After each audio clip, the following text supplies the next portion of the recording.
Howdy, and welcome to Wise About Texas, the Texas History Podcast. This is your host, Ken Wise, and thank you very much for tuning in today for a little bit of Texas history. Today, we're going to continue with part 2 of the interview of retired Texas Rangers Senior Captain Tony Leal. The feedback on part 1 has been fantastic, and I think you're going to like part 2 just as much.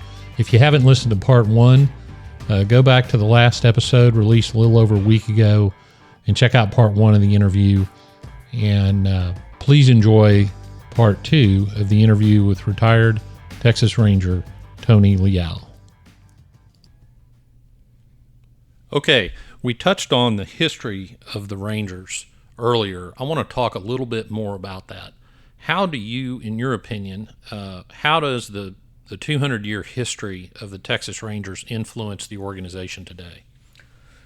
Well, I think that the 200 years of history influence it with a great deal of pride, admiration, and you've heard other people say this: to leave it better than you found it. There's a very strong esprit de corps within the Ranger Division. They follow a lot of tradition that doesn't go through sometimes the rest of the department, and I don't mean that in holding on to old things that need to go.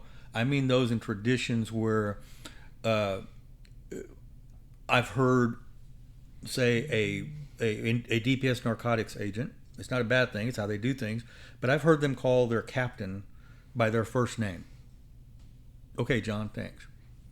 That would never happen in the Ranger Division, because in the highest, now we call them majors now, okay? But a company commander is what a Ranger major is, right? Company commander. And have we talked about how they broke up into companies? We hadn't. Yeah, we're going to talk about that for sure. So, but a company commander is in charge of that company, all right? It's a geographical area of the state. And so the highest rank in the day was captain for those company commanders. And then one captain would be selected as the senior captain. And if people that have been in the military will know that you can, within a division in the Marine Corps, Army, whatever, you can have several captains and have one captain that's a battalion commander, right? And they would refer to that guy as the senior captain. So he doesn't necessarily have to make major, but he's the senior captain, which is in command of those other captains. So the Rangers are very much tied to that kind of structure, right? To this day, the Rangers of old time, and I say old time, my time, that are still working and that are retired will refer to me as senior or senior captain. When the DPS title for it is chief for other divisions of that rank, or even assistant director. Now, nobody calls the Ranger chief the assistant director of DPS, an assistant director of DPS. They call him chief. Most of the newer generation does.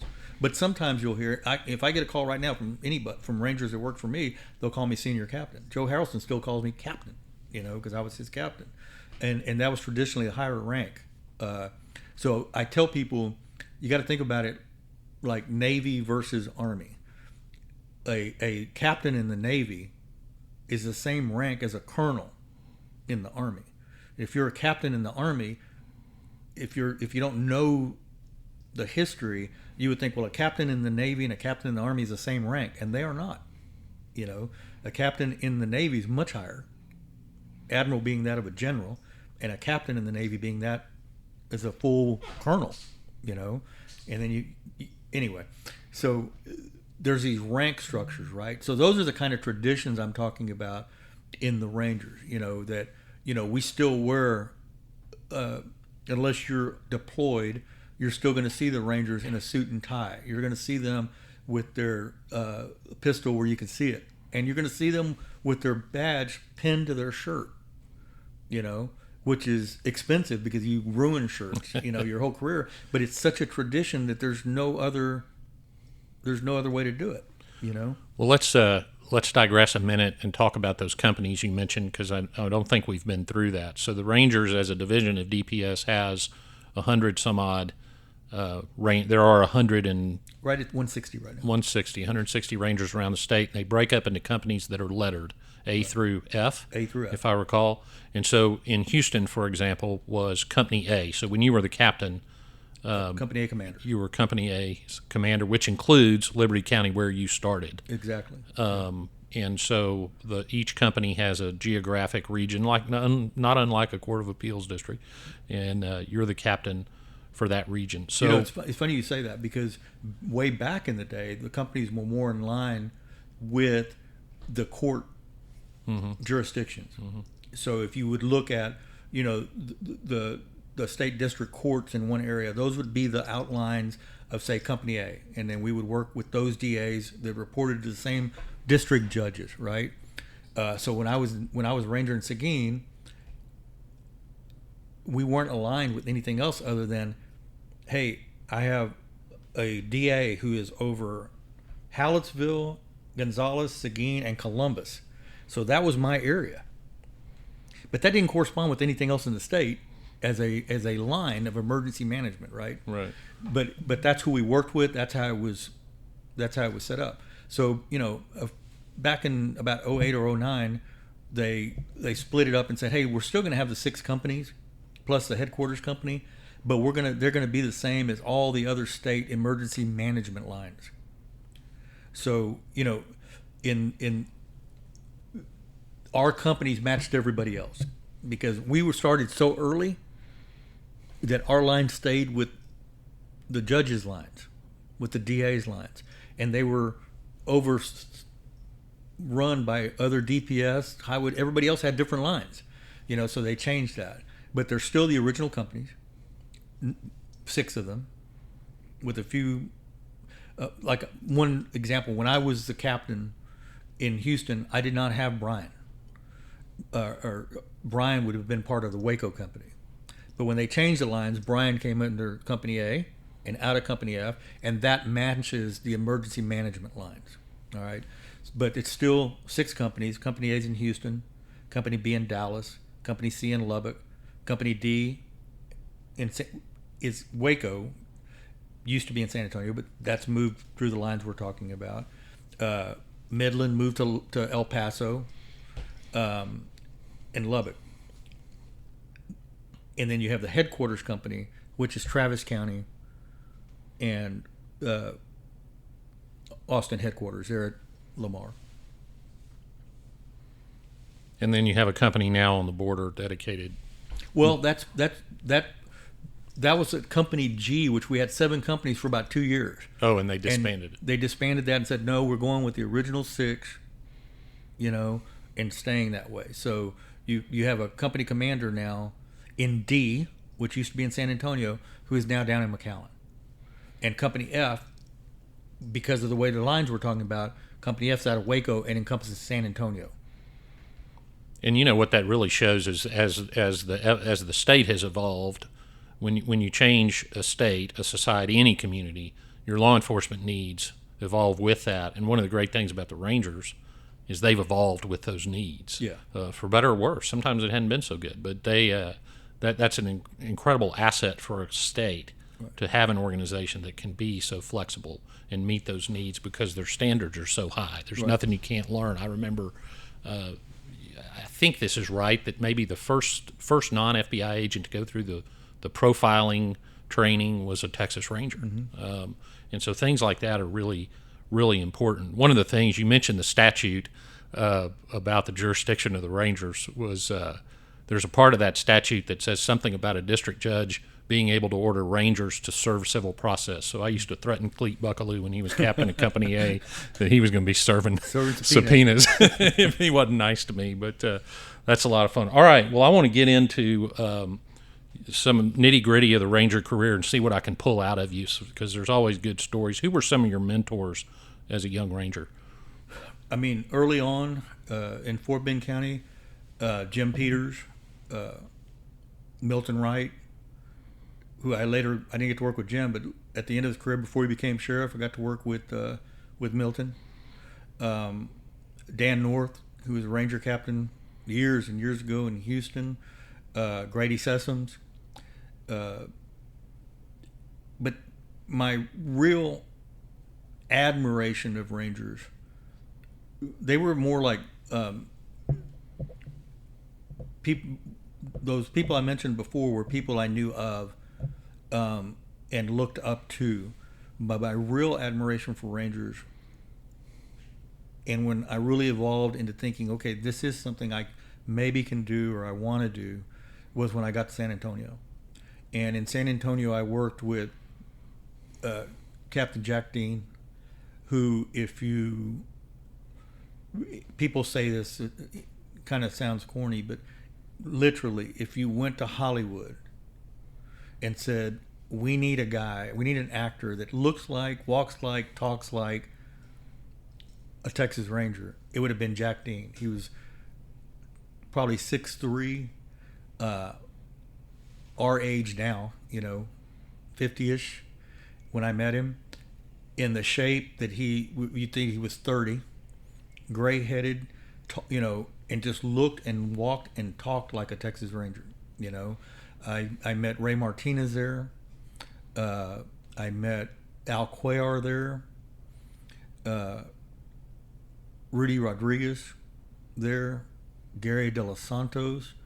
And so, two things for me, and I don't usually get, but it was I got to know Rangers one-on-one because of my rank of sergeant. And once you make sergeant, you're working with them more than, say, a road trooper, because when they need assets from the highway patrol, that's who they're working with. So you're working more with them on their requests and that, and also because, unlike what some people like to think, I just named, I think, 5 Hispanic Rangers who were working in San Antonio when I got there. Yeah. And were very famous Rangers and had worked, for years, and working for Jack Dean, and Jack Dean was a legendary border ranger who had worked for AYLE, all these really old names of Rangers. And I had, if we have time, I'll tell you,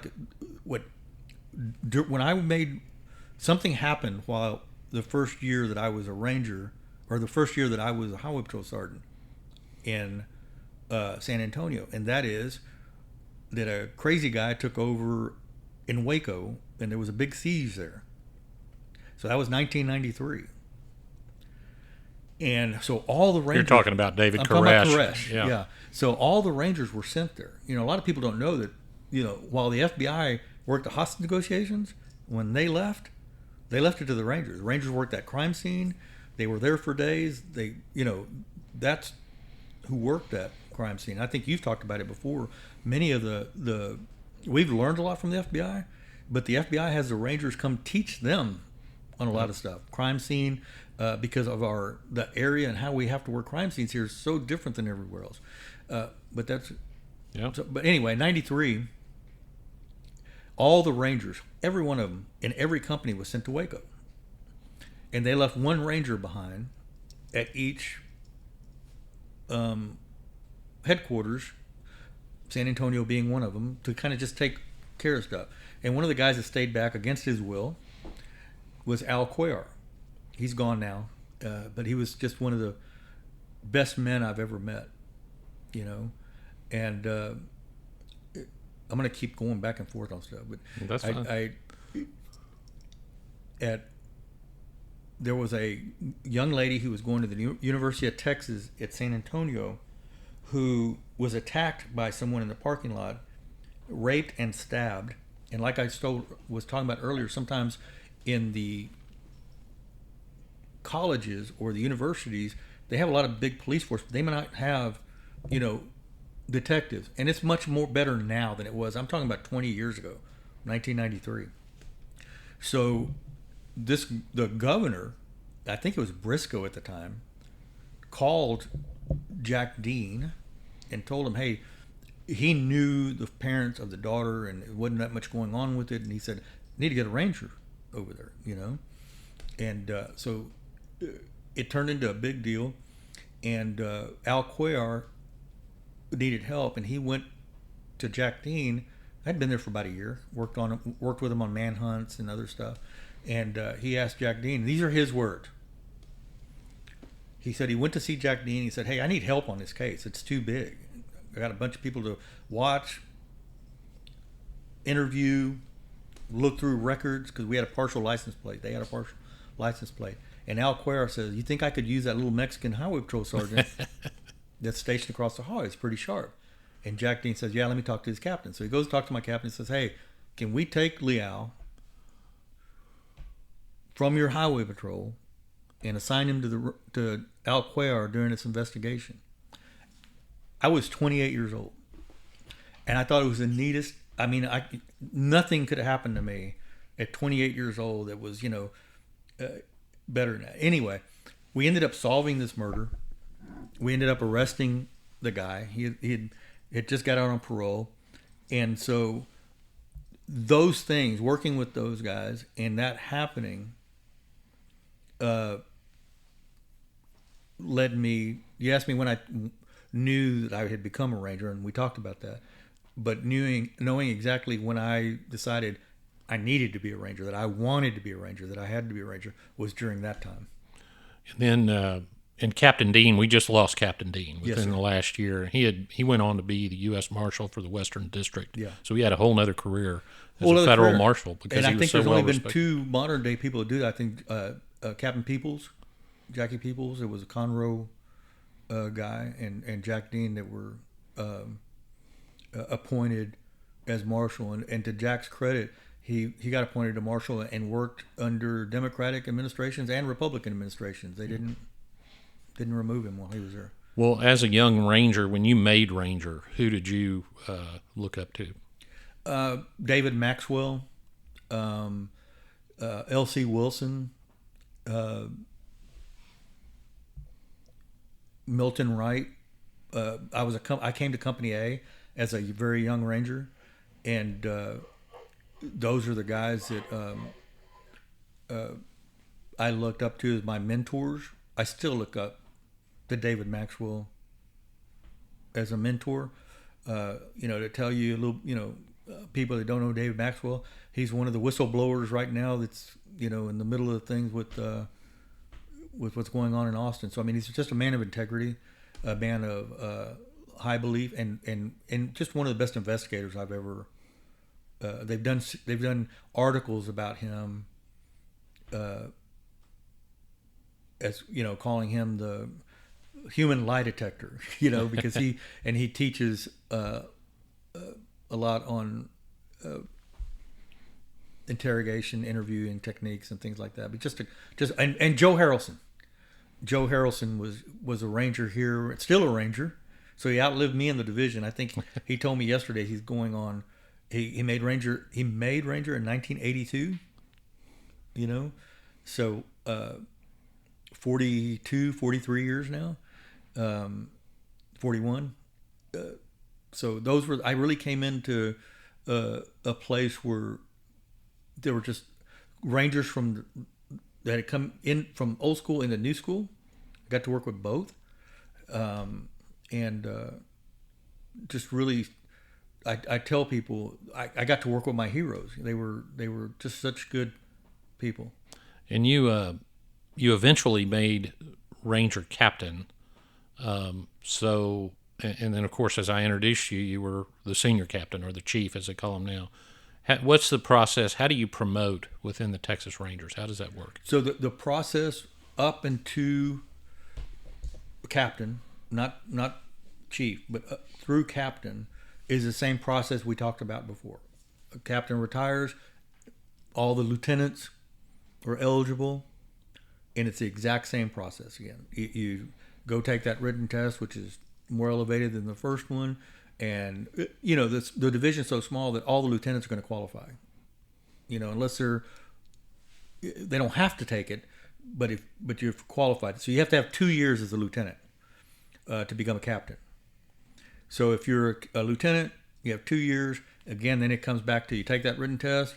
There's no background done per se, but there is your captain's recommendation to the chief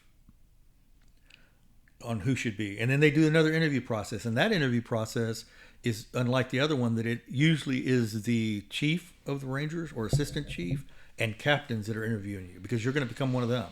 You're going to become one of the few. There's only 6 company commanders. So you're going to become one of those 6, which is like think about the Rangers. There's only 160 out of the department. And then out of those 160, let's say there's only 30 lieutenants. And out of those 30 lieutenants, there's only 6 company commanders. So each time you go up, it becomes slimmer and slimmer and slimmer and slimmer, until you get to that top position. That's the slimmest of them all, right? So each jump like that, it's the same process. Now, when you make chief, that is, let's say a chief retires or leaves, then that is an appointment, and you're considered you're interviewed by the director of the Texas Department of Public Safety, could be the chairman of the Public Safety Commission, different times, and even to the point of meeting with the governor or talking to the governor about it before you're promoted or appointed chief. So where did you serve as a lieutenant? You went from what was called sergeant, yes, then everybody was a sergeant, right, to lieutenant. Where did you serve then? So I went to Austin headquarters, and I was Austin headquarters lieutenant.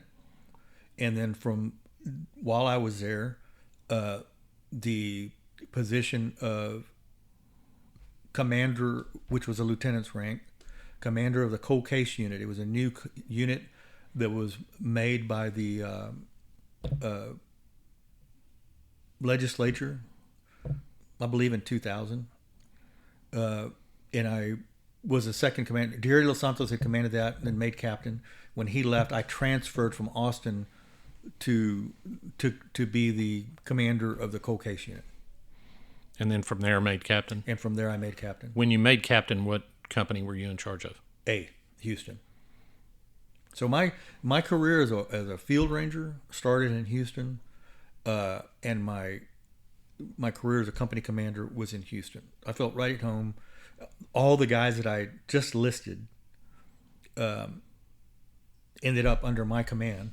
The guys that were my mentors when I came in '94, Joe Harrelson, David Maxwell, all those people. And where somebody may think, well, that's hard or you shouldn't be able to do that, I had such respect for them and they had such respect for me that it was easy. It was easy to do, And then you became the then called Senior Captain, now called Chief of the Rangers when? I became company commander in Houston in 2005, and I was promoted to Chief of the Rangers in 2008. 2008, and I'll say it because you're too humble to say it. You were the first Hispanic chief of the Texas Rangers in Texas history. Correct. Is that right? Mm-hmm. So and you were the youngest chief ever in the history of the DPS. That's correct. Which is quite an achievement. All right, well, I want to ask you kind of a historical question now.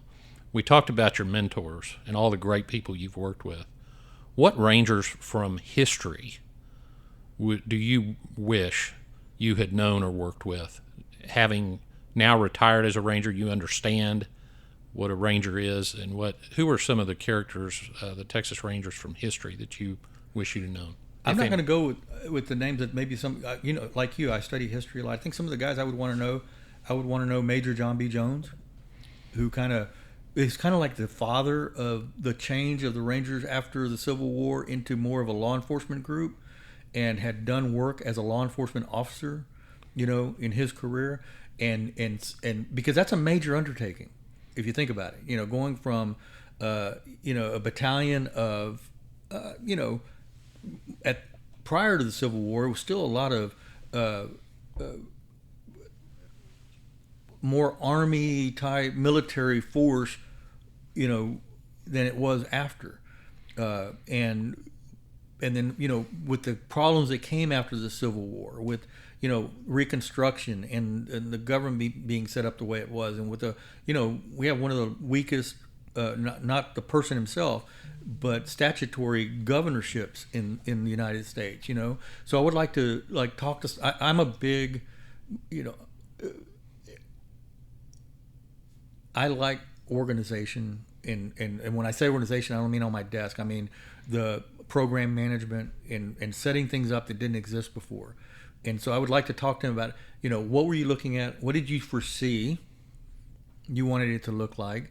Being able to explain to him what it looks like now, and ask him, is this what you thought it was going to be like? Was that your vision? I would have liked to have met Manuel Gonzalez, and because he went from that almost horseback time into the newer times when you're starting labs and you're starting used radios and airplanes, and think about all those things that they saw during that time. And I got to when you say go way back, I got to know and meet Ray Martinez, still know him, and Joaquin Jackson in those. I came in at a very great time. I came in at a very great time into the Highway Patrol, and I came into a very great time in the Rangers, because my Highway Patrol days, if you think about the date, I graduated from the DPS Academy in 1984. So our instructors, we still had instructors that had been in World War II. They were our age, and we thought they were old then, but we had instructors that were our PT instructors, and they ran it like the Marine Corps, but they were World War II vets. And the guys that I was partners with, let's say I was a 20-year-old kid in the Highway Patrol, and my training partner was 35. Those guys had all, that was an era. Those guys were coming back from Vietnam. They were coming back from Korea. They were coming back, had been out of Korea. We still had those people. Some people that had fought in World War II were still on. So it was like this great generation of people that taught me respect, which is very important in the Rangers, and in DPS. It's one of those things that I think keeps it apart. And I'm not saying other departments aren't that way, but it's something that's pounded into you from the day, it's like to smilingly say yes or no, yes ma'am, no ma'am, yes sir, in the face of being cussed at, and it's like pounded into you to do it that way. We talked earlier about this portrait that I got from a guy that I sent to prison for life, and it's because if you just treat everybody with the same level of respect, and I mean up and down. Sometimes you'll have people that feel they're very important, that you treat the same as you would treat anybody else, and they feel you're disrespecting them, and you're not. It's just like, hey, once we're working a crime, I don't care if you're a billionaire, and I don't care if you're a street person,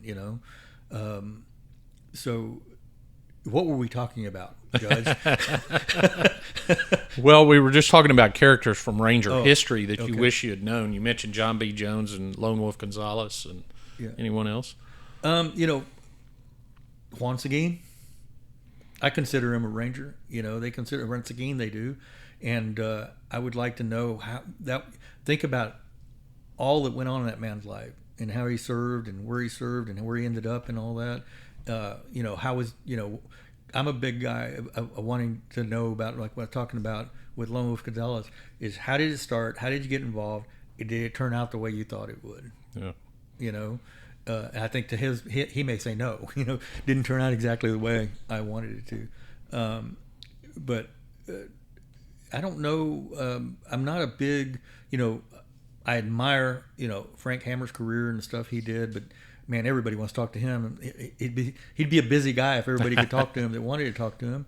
But it was, you think about how, I'm going to go rambling, but you think about how they caught people back then. They didn't have the internet. They didn't have cell phones to follow and all that. And one of those things that goes back to the old days, say, how would you catch a robber in 1868 that was going across Texas? And I read in a book somewhere, deep in a book, and it hadn't changed. Frank Hammer followed the same way. How would you catch a bank robber in 1848 or 1868 on horseback with no telephones, none of that? You follow the water. Yep. They all got to water their horses in certain places, and we know where that's got to be, And same thing when Frank Hammer was chasing Bonnie and Clyde. You got to follow the gas station from this point to that point to this point and start looking. So it's not. It was much harder than we do now, but there's always been a method. Well, I'm not so sure the method's changed all that much. You that still want to go where you know that criminal has to go. Right. Now we can do it a lot faster. We can just do it a lot faster. That's really interesting that you put it that way. Let's talk about a couple of cases, if you're willing to. What is sort of the hardest case you've had to work that you remember? I mean, the hardest case I worked, and this is way before, and I worked many. And like I said, lots of murders, but it was really hard for me. And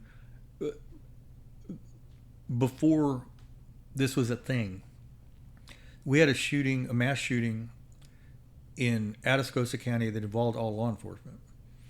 And in that firefight, 2 deputies were killed, a highway patrolman was killed, and I think 3 other officers wounded, one of them very badly. And so I was, John Martin, friend of yours, and I were the Rangers who led that investigation. It was an ambush. He set them up to ambush them. He had set up, he lived on this, you can explain it to them, people listening, but he lived down a Sendero in Atascosa County, which is roads built between mesquite, right? And so if you drove down, you could see a mile down this road, but all on both sides of you was just mesquite. And he had problems with law enforcement. He had some issues, and he set up in the mesquite next to the road. He set up gun positions with ammo packs and rifles at different, all the way down that road. And so he had been in trouble several times for domestic violence, and he would beat his wife, and the local sheriff's department put him in jail, Atascosa County. He, in his delusional mind, got tired of that, thought they were picking on him, and sets all this up one night, starts drinking, and then calls the sheriff's department and says, "I'm fixing to kill my wife." So the units going out there. First deputy gets there. The first deputy to get there gets out of his car. He's behind him in the brush, and he ambushes him. So all but he doesn't do it until he can see them checking out. So the guy gets there just like you and I would, and say, 2181 Atascosa County on scene. So they're not going to start looking for you for a while, right? And this is very rural. So he gets out. As soon as he gets out, the guy ambushes him, kills him, takes his pistol, goes back into the brush. Now the next deputy's getting there. And as the next deputy gets there, he doesn't even know this guy's dead. He thinks he's in the trailer dealing with a domestic homicide. He checks out. Boom, same thing. The trooper comes up. This is all about 10, 15 minutes, because remember, like we're talking about, it's not like Houston. This is super rural. You call for backup, they're 15, 30 minutes away. The highway patrolman comes up, and he turns in and he sees the 2 dead deputies. He starts telling them what's going on. He starts backing up, but he backs right into this guy's gunfire, and the guy runs next to the highway patrol car, is backing up and just popping him through the door, hits him in the leg, takes his head off. And the other officers are getting same. A border patrol agent shot. Anyway, so I had several dead people. It was a huge crime scene that John Martin and I worked. I mean, acres and acres of crime scene. And what the hardest part of that deal was for me, I'd seen many dead bodies by then. I worked murders, so it wasn't that. But it was the first time I had seen a Texas highway patrolman in a Texas highway patrol uniform blown up like that. And when I walked up to the car, and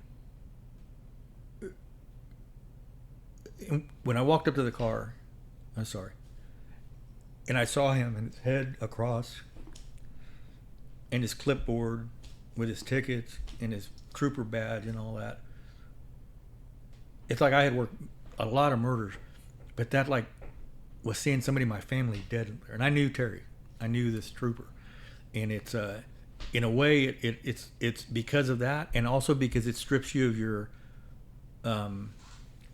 superhero mentality, because when I was a trooper, I didn't think it happened to me. And I'd seen deputies killed, I'd seen policemen killed, but I was a state trooper, and just in my immature mind at the time, I didn't think it could happen to me. You know? And I knew Terry's wife, and I knew his kids, and I knew those deputies. And so seeing that was a tough case for me. And I'm saying I've seen lots of tough stuff. I mean, it wasn't even the most gruesome, you know, that I've seen. I've seen some terribly gruesome things.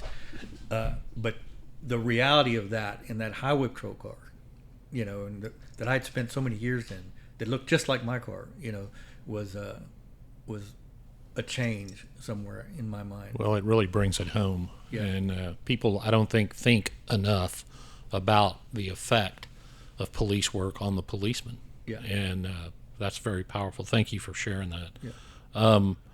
Let's lighten it up a little bit. What were some of your favorite cases to work? Like, was there a type of case where you really liked to sink your teeth into it? I mean, cold cases, and I really loved. I'm not as smart as you. Oh, that's not true. but I really enjoy. First of all, I really enjoyed making cases on nuances. Like, I would always explain to cops, don't make bad law. Good advice. You know, good advice for all of us in the legal system. Don't make bad law. Half of the things that keep us from being able to properly prosecute people is of our own making. There's a reason that we have the Miranda case. There's a reason that we have all the search and seizure cases, because people did wrong things, right? So I would always tell officers, don't make bad law, but know the law so that you can work with the law, you know. And I'll give you an example. And Seguin was just that's where I matured into you asked me about the Liberty thing when I knew I was a ranger. But in Liberty County, I was a street cop ranger, mm-hmm. right? In Seguin, I worked much closer with the district attorney there, Bud Kirkendall. Great mind. Fallis used to be a Fort Bend County prosecutor, was his chief prosecutor. I knew him from Fort Bend County, and I learned much more about becoming a professional legal police officer, you know, or not legal police officer, but knowing the nuances of the law, and, you know, search and seizure, and in confessions and interrogations, and I became a branch of that DA's office. I worked there for 10 years, you know, and I at one point the district attorney there, Bud Kirkendall, because he got tired of reviewing all of them, he had several counties, so he sent a memo to all the sheriffs within his counties, which made up whatever district that is, Columbus, Gonzales, all the way to Comal County. Yeah, all the way to Comal, right? He sent out a memo to all the sheriffs, says, look, anybody needing an evidentiary search warrant, which we're not going to get into here, but different than your common search, right. But anybody needing an evidentiary search warrant in any of these departments, it has to be approved by Leal, by Ranger Leal. He has to help you write it, read it, or make sure everything's in the four corners of that document, which I was very flattered at the time, but then wore my ass out because it was all these counties needing this stuff done, you know. But that's where I learned. When you asked me about my favorite cases were those where a criminal thinks they're smarter than law, thinks they're smarter than law enforcement. And I'll give you one example. We had a guy on an old murder, Mexican mafia murder, and they had a good suspect. They couldn't find him, and then we pick him up, and we knew through witnesses that we thought when they took this guy under a bridge there in Comal County, they're going to murder this other Mexican mafia associate, but they didn't get to him. Most of their murders are done from behind their MO is almost always by your best friend. And when you get out, they out drinking and partying, and when you get out to urinate on the side of the road together, they pop you in the back of the head. I'm telling you, I've worked that murder more than one time. But it's always usually somebody. They would send you to kill me because I would trust you and let you in. And because of your allegiance to them, you would have to do it, or they're going to kill you. So that's their MO. But we knew this guy had taken him out. His family said no, he left with this guy, blah blah blah. But we knew that during the fight, this guy pops him, doesn't kill him. They kind of fight. He ends up killing him, but they're fighting over the gun. And one round goes into the guy's shin. Right? Now, that guy can't go to the hospital. And that guy, it's a 22 that he's using. So, but we had talked to several witnesses that said, we think, we came into our house in Seguin, this one witness, and he had been shot. We patched him up, and he left, and he's been living in Laredo, and he lived here, blah, blah, blah. So we finally picked the guy up. This is like years after the murder. I'm working on the cold case squad. And they can't put anything on him. They had the gun. And they had the gun matched to the deceased Mexican mafia member. But they couldn't tie the suspect to it. So I'm sitting there interviewing the guy, and he's in orange on an unrelated case. And I pull up his pant leg, and I just feel his shin. I can feel that bullet under there, And he looks at me, and I'll be right back. So I called DA, and the DA had been fighting with the local authorities because he didn't think they had enough. And sometimes cops think they have enough, and you got enough to indict them, but a prosecutor looks at it like, yes, you may have enough to get a warrant for probable cause. But you don't have proof beyond a reasonable doubt. And that's people don't, it's a high mark. It's not the same as just arresting somebody. So I called the DA's office. I tell him this is what I got. And he goes, beautiful. And I said, I said, can I get a search warrant for it? Yeah. So I get a search warrant to pull that out of the guy's leg, So I take him to the Guadalupe County Hospital.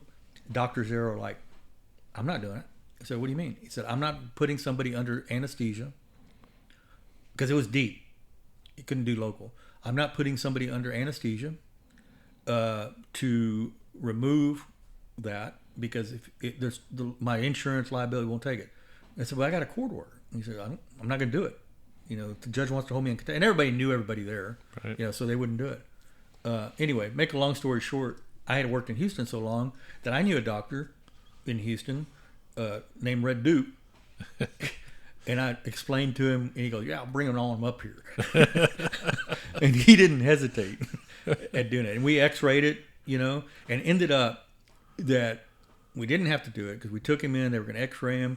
They saw it, and that was enough, And even in Houston, they didn't want to, put somebody anesthesia to cross that line into that, doing surgery to get evidence, which has been done.